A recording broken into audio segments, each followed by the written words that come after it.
नमस्कार। परीक्षा कैंपस के ऑनलाइन प्लेटफॉर्म पर आप सभी का स्वागत है। मैं हूं अरुणेश कुमार। आज हम नेट जेआरएफ और टीजीटी पीजीटी जैसी परीक्षाओं के लिए बहुत ही महत्वपूर्ण प्रैक्टिस सेट लेकर के आए हैं, जिसमें हम जैन धर्म और बौद्ध धर्म से संबंधित महत्वपूर्ण प्रश्नों को देखेंगे। ये ऐसे प्रश्न हैं ये जो अक्सर परीक्षाओं में पूछे जाते हैं, तो अगर आप रेगुलर इसका प्रैक्टिस करेंगे तो इससे आपकी परीक्षा में अत्यधिक लाभ की संभावना भी होगी। तो आइए शुरू करते हैं अपने इस प्रैक्टिस सेशन को। आज का हमारा पहला प्रश्न है, जैन तीर्थंकर पार्श्वनाथ निम्नलिखित स्थानों में से मुख्यतः किससे संबंधित थे? हमारे ऑप्शन है ए वाराणसी, बी कौशाम्बी, सी गिरिव्रज, डी चंपा। तो जो जैन तीर्थंकर पार्श्वनाथ है इनका संबंध वाराणसी से है। ठीक, वाराणसी में ही इनका क्या हुआ था? जन्म हुआ था। वाराणसी में इनका जन्म हुआ था और ज्ञान की प्राप्ति भी वाराणसी में ही हुई थी। जन्म कहाँ पे? वाराणसी में, और ज्ञान की प्राप्ति भी यहाँ पे हुआ था। और जो ज्ञान की प्राप्ति का जो स्थल है आश्रम पद नामक स्थल, यहाँ पर एक उद्यान है, यहीं पर इनको ज्ञान की प्राप्ति हुई थी। ठीक, इनके पिता, अक्सर प्रश्न पूछा था इनके पिता कौन है, तो वाराणसी के ही थे। क्या नाम है उनका? अश्वसेन। आगे देखते हैं। हमारा अगला प्रश्न है, मिलान करना है। सूची 1 को सूची 2 से सुमेलित कीजिए। नीचे दिए गए कूट से सही उत्तर चुनिए। तो सूची 1 में क्या क्या है? जैन तीर्थंकर है, और दूसरे में है उनके प्रतीक चिन्ह क्या है। तो पहला है आदिनाथ, फिर मल्लीनाथ, पार्श्वनाथ, संभवनाथ। तो इनके जो प्रतीक चिन्ह है इनसे मैच करना है। तो आदिनाथ का जो प्रतीक चिन्ह है वह वृषभ है, यानी बैल। मल्लीनाथ का जो प्रतीक चिन्ह है वह जल कलश है। पार्श्वनाथ का प्रतीक चिन्ह क्या है? सर्फ है। और संभवनाथ का प्रतीक चिन्ह अश्व है।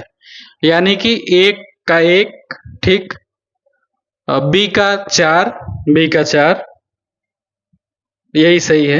ए 1 का 1, बी का 4, सी का 3 और डी का 2। तो ए हमारा सही उत्तर है, ऑप्शन ए। आगे देखते हैं, निम्नलिखित में से कौन सा एक युग्म सही सुमेलित नहीं है? अब इसमें दिया है तीर्थंकर और उनका निर्वाण प्राप्ति का स्थल है। ठीक, तो देखते हैं, ऋषभनाथ अष्टापद, वसुपूज सम्यक शिखर, सी नेमिनाथ उज्जैन, डी महावीर पावापुरी। तो इसमें जो सही इसमें क्या करना है? सही सुमेलित नहीं है। तो ऋषभनाथ का जो निर्वाण स्थल अष्टापद है यह भी सही है। वसुपूज का सम्यक शिखर यही सही नहीं है। सम्यक शिखर जो है पार्श्वनाथ का है, पार्श्वनाथ का है। नेमिनाथ का उज्जैन है, और महावीर का आप जानते ही हैं निर्वाण स्थल पावापुरी है। ठीक, तो एक चीज याद रखिएगा, अब हो सकता है ऐसा पूछ ले वसुपूज का कहां पर है, तो यह जैन धर्म के 12वें तीर्थंकर थे। ठीक है, कौन से? जैन धर्म के 12वें तीर्थंकर थे, और इनका जो निर्वाण स्थल है वह है चंपापुरी। कहां पर?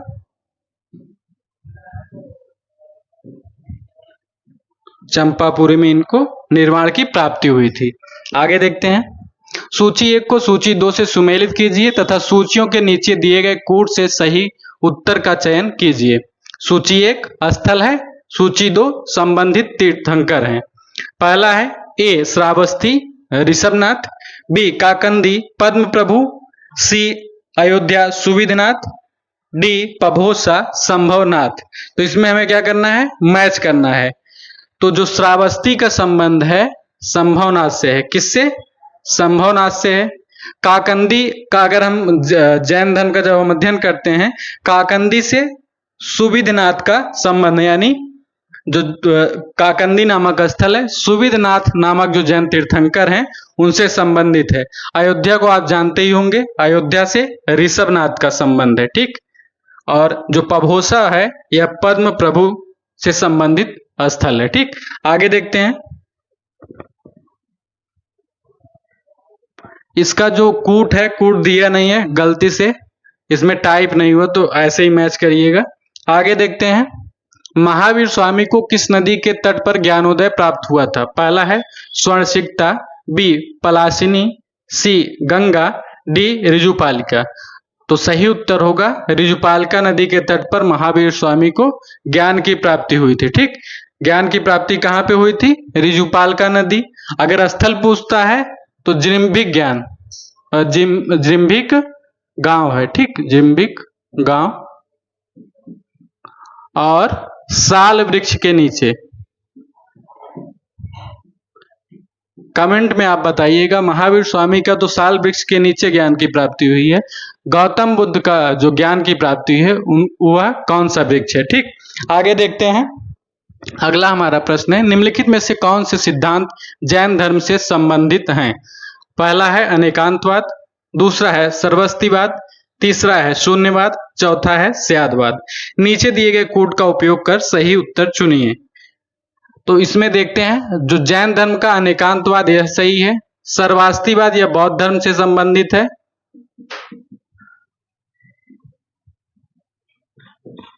शून्यवाद भी बौद्ध धर्म से संबंधित है, स्यादवाद यह भी जैन धर्म से, यानी 1 और 4 जैन धर्म से संबंधित है, जबकि सर्वस्तिवाद और शून्यवाद जो है बौद्ध धर्म से संबंधित। हमारा सही उत्तर होगा ए, 1 और 4।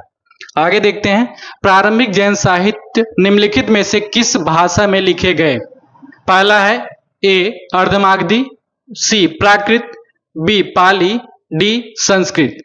तो एक चीज ध्यान में रखिएगा, ऐसा प्रश्न पूछा जाता है, कई बार हो सकता है प्रारंभिक ना पूछ करके उत्तर काल का पूछ लेगा। तो जो उत्तर काल के जो जैन साहित्य हैं संस्कृत भाषा में लिखे गए हैं, जबकि प्रारंभिक जो जैन साहित्य हैं अर्धमागधी भाषा में लिखे गए हैं। आगे देखते हैं, निम्नलिखित में से कौन सा आरंभिक जैन साहित्य का भाग नहीं है? हमारे ऑप्शन है ए थेरी गाथा, बी आचारांग सूत्र, सी सूत्र कृतांग, डी बृहत कल्प सूत्र। तो इसमें हमें बताना है कि निम्नलिखित में से कौन सा जो साहित्य है वह जैन धर्म से संबंधित या जैन साहित्य का भाग नहीं है। तो थेरी गाथा बौद्ध साहित्य का भाग है।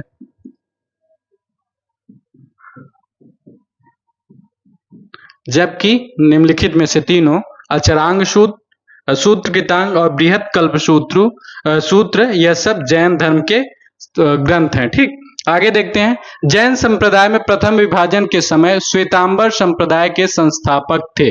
यानी जब जैन धर्म का विभाजन पहली बार हुआ तो उस समय श्वेतांबर, 2 संप्रदायों में श्वेतांबर और दिगंबर संप्रदाय में इसका विभाजन हुआ। तो इसमें बताना है कि श्वेतांबर संप्रदाय के जो संस्थापक कौन थे? हमारा ऑप्शन है स्थूलभद्र, बी भद्रबाहु, सी कालकाचार्य, डी देवर्षि क्षमा श्रमण। तो हमारा जो सही उत्तर होगा श्वेतांबर संप्रदाय के संस्थापक स्थूलभद्र थे, जबकि दिगंबर संप्रदाय के संस्थापक भद्रबाहु थे। भद्रबाहु ही दक्षिण भारत चले गए थे और इन्होंने पूर्णतः वस्त्रों का त्याग कर दिया था और महावीर के जो मूल सिद्धांत हैं उनका पालन करते थे, जबकि स्थूलभद्र जो थे वह वहीं पर मगन में ही रहे और क्या कहते हैं जब अकाल पड़ा था और इन्होंने श्वेतांबर यानी श्वेत वस्त्र ये लोग धारण करते थे। मेन डिफरेंस क्या है? श्वेतांबर जो थे श्वेत वस्त्र धारण करते थे, स्थूलभद्र इसके संस्थापक थे और जो भद्रबाहु यानी दिगंबर थे वह बिना वस्त्र के रहते थे। आगे देखते हैं, निम्नलिखित में से किसने प्रतिपादित किया कि भाग्य ही सब कुछ निर्धारित करता है, मनुष्य असमर्थ है? यानी कि इसमें किस सिद्धांत या किस धर्म में कहा गया है कि भाग्य से कुछ नहीं होता, मतलब भाग्य से ही सब कुछ होता है, मनुष्य के हाथ में कुछ नहीं होता, यानी मनुष्य कुछ कर नहीं सकता है, जो भाग्य में होगा वही मिलेगा। तो यह सिद्धांत किसका है? देखते हैं।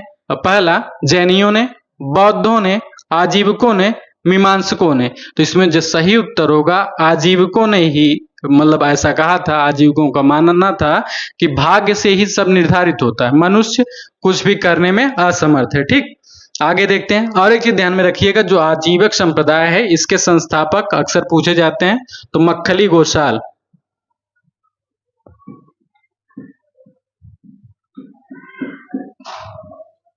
मक्खली गोसाल इसके संस्थापक है। इन्हीं का मानना था कि मनुष्य के हाथ में कुछ नहीं होता है, जो कुछ भी होगा वो पहले से ही निर्धारित है, भाग्य में जो होगा वही मिलेगा। आगे देखते हैं, निम्न कथनों पर विचार कीजिए। पहला है, वर्धमान महावीर की माता लिच्छवी के मुख्य चेटक की पुत्री थी। यहाँ पर मिसप्रिंट है, मुखिया यहाँ पर होगा।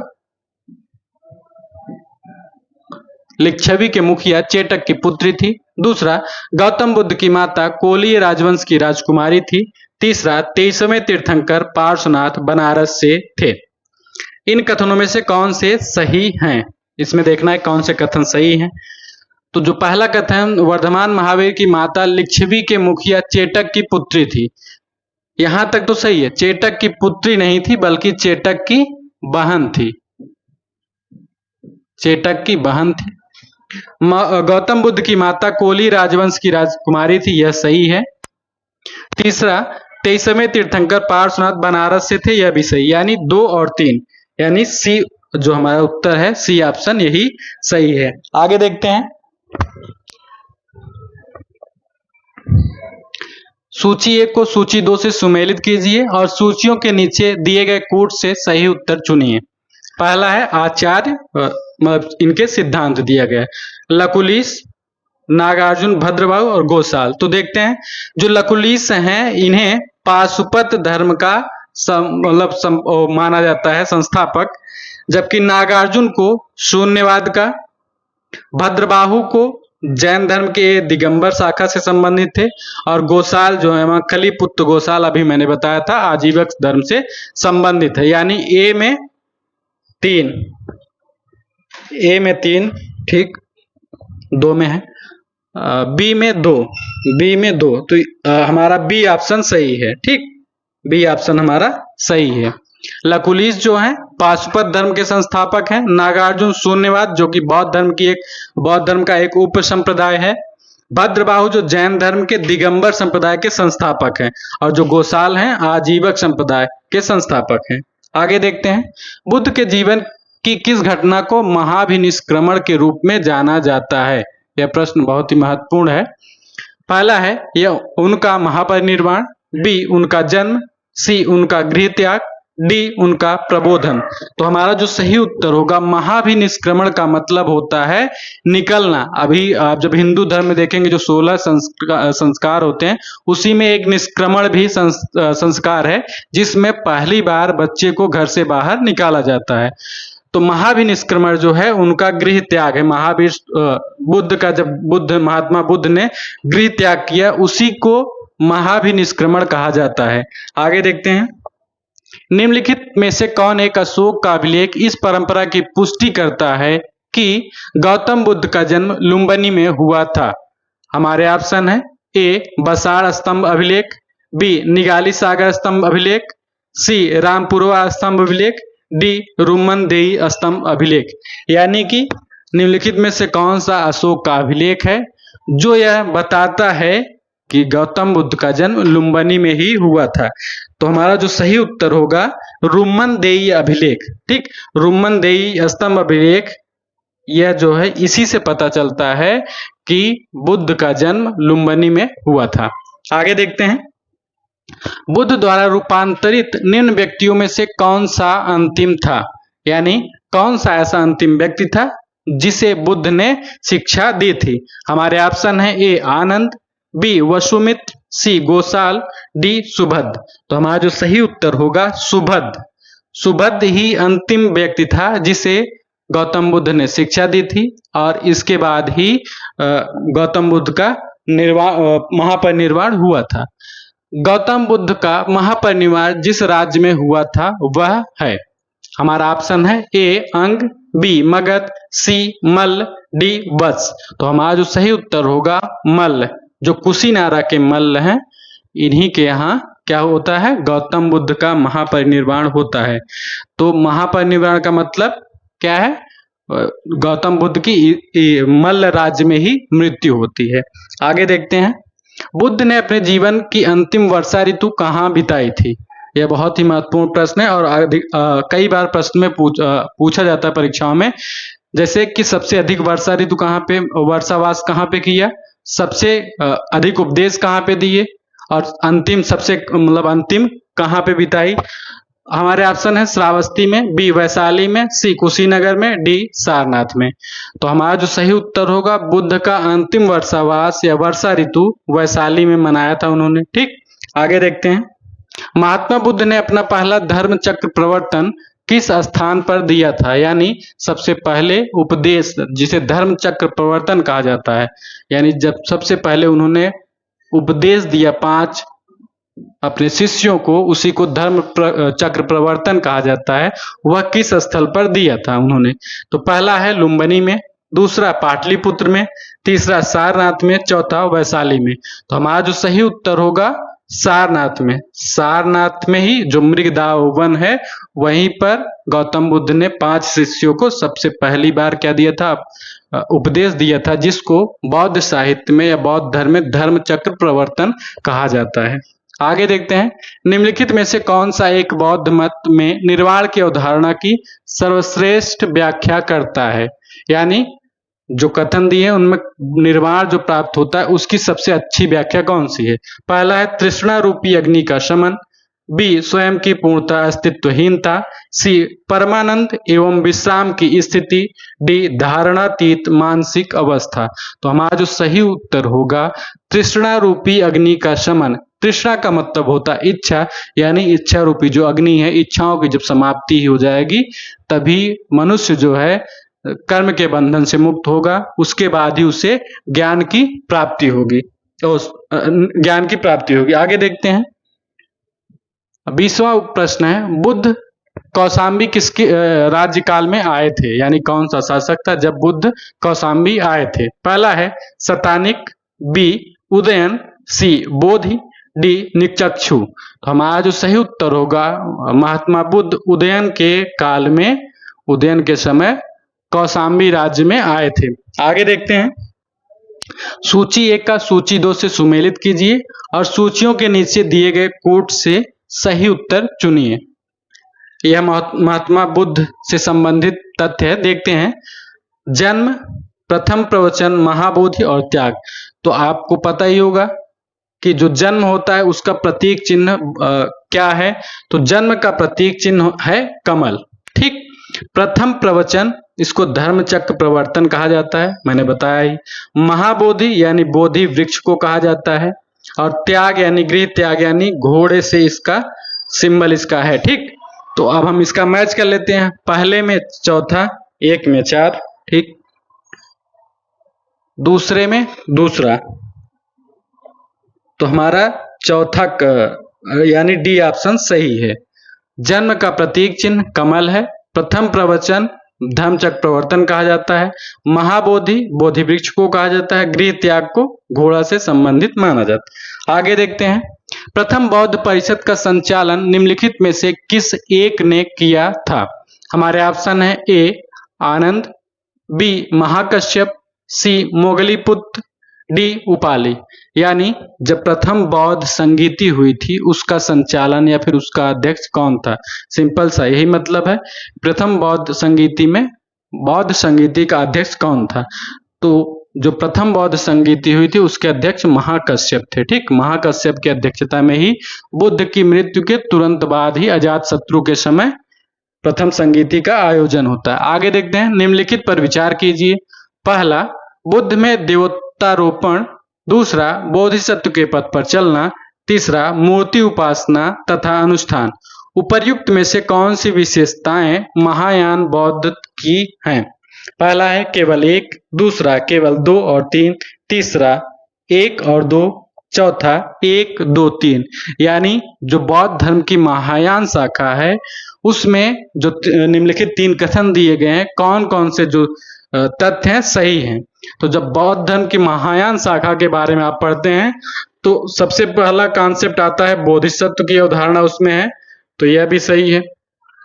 महायान शाखा में बुद्ध को मनुष्य न मान करके ईश्वर के रूप में उनका पूजन होता है, यानी बुद्ध में देव तत्व का रोपण हो गया। तीसरा मूर्ति उपासना, महायान शाखा में ही बुद्ध की मूर्ति की पूजा की जाने लगी, यानी तीनों कथन सही हैं। आगे देखते हैं, बौद्ध धर्म की महायान शाखा औपचारिक रूप से किसके शासन काल में प्रकट हुई? पहला है अजातशत्रु, दूसरा अशोक, तीसरा धर्मपाल, चौथा कनिष्क। यानी बौद्ध धर्म का जो विभाजन होता है उसके बाद जब महायान शाखा बनती है तो दिया है कि कब महायान शाखा जब बनती है तो उस समय शासक कौन था। तो देख लेते हैं, जो बौद्ध धर्म की जो महायान शाखा यानी हीनयान और महायान, हीनयान और महायान, इसमें जो विभाजन होता है चतुर्थ बौद्ध संगीति में, ठीक, चतुर्थ बौद्ध संगीति में होता है। उस समय कनिष्क का शासन है, ठीक, कनिष्क का शासन है। तो यानी बौद्ध धर्म की महायान शाखा औपचारिक रूप से कनिष्क के समय प्रकट हुई। आगे देखते हैं। बौद्ध संघ में भिक्षुणी के रूप में स्त्रियों के प्रवेश की अनुमति बुद्ध द्वारा दी गई थी। पहला श्रावस्ती में, दूसरा वैशाली में, तीसरा राजगृह में, चौथा कुशीनगर में। तो जो आनंद बुद्ध के शिष्य थे, इन्हीं के कहने पर स्त्रियों को बौद्ध संघ में प्रवेश की अनुमति दी गई। कहां पर? वैशाली में। वैशाली में ही बुद्ध ने स्त्रियों को बौद्ध धर्म में प्रवेश की अनुमति दी। तो यह रहा आपका महत्वपूर्ण प्रश्नों का संग्रह। अभी इसमें और है, परंतु गर्मी की वजह से हम आगे नहीं बढ़ा रहे हैं। अगले लेक्चर में हम इसको कंटिन्यू रखेंगे।